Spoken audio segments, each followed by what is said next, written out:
ब्राझीलचं एक मॉडेल आहे.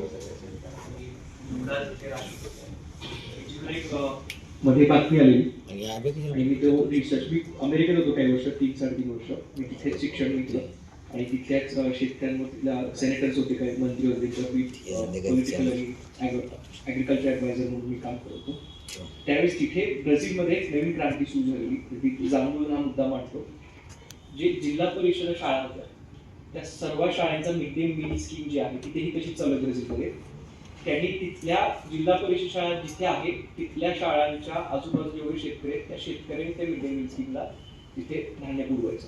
पण हा अतिशय उत्तम मॉडेल तयार झाला आणि त्याच्यामुळे त्यांनी 6 लाख लोकांना 6 महिन्यामध्ये गरिबीच्या बाहेर काढलं.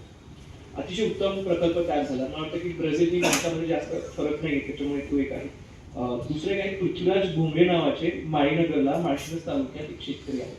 ते डेट पाम जॅगरी, शिंदीच्या झाडापासून निरा तयार करतात, निऱ्याला गरम करतात, निऱ्याला गरम करून ते गुळाचे ब्रिक्स बनवतात. 2.5 ते 2 कोटी रुपये वर्षाची कमवतात. म्हणजे ज्याला मार्केट नव्हतं कुठल्याही परिस्थितीत त्या शेतकऱ्यांनी, तुम्हाला वाटतं की त्या सर्व तरुण शेतकऱ्यांनी त्याची विजिट दिली पाहिजे की आज त्यांचा लंडन पर्यंत पण त्यांचा गुळ जातो आणि फुल्ली ऑर्गॅनिक आहे, म्हणजे ऑर्गॅनिकच्या चर्चा करतो.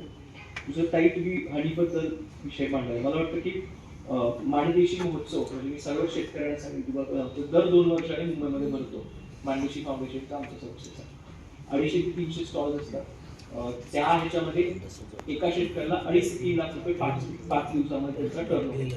आणि मग नंतर तिथून मुंबईमध्ये लिंकेजेस काढतात.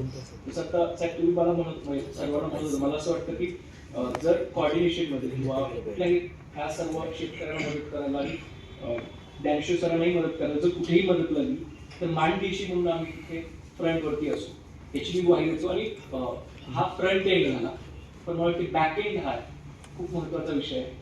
सॉइल टेस्टिंग आहे, वॉटर टेस्टिंग आहे, लीक टेस्टिंग आहे. आम्ही रेसिपी लॅब पण आम्ही 2 वर्षामध्ये त्याची पण स्थापना करू.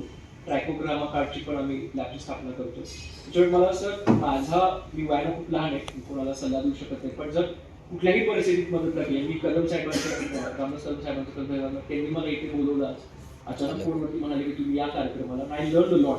म्हणजे मला असं सतत वाटतं की माणदेशी म्हणून आम्ही कुठेतरी कमी पडतोय आणि जर बँकेला आणि सर्व शेतकऱ्यांना जेवढी मदत लागेल माणदेशीची 100% आम्ही कुठेही कमी नाही पडणार.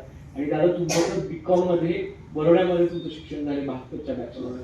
सो मला असं वाटतं की आमच्या सर्वांपेक्षा तुम्हाला जास्त एक्सपिरियन्स आहे आणि तुम्ही इतक्या तळमळीने बोलत होता ते मला असं सतत वाटत होतं की तुमच्यामुळे आम्हाला शिकायला पण खूप आहे. सो मी डेफिनेटली पाटणमध्ये पण जरी काय करायचं असेल तर आम्हाला नक्की आवडेल.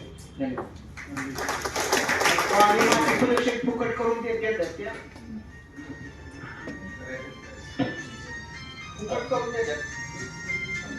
नमस्ते. मी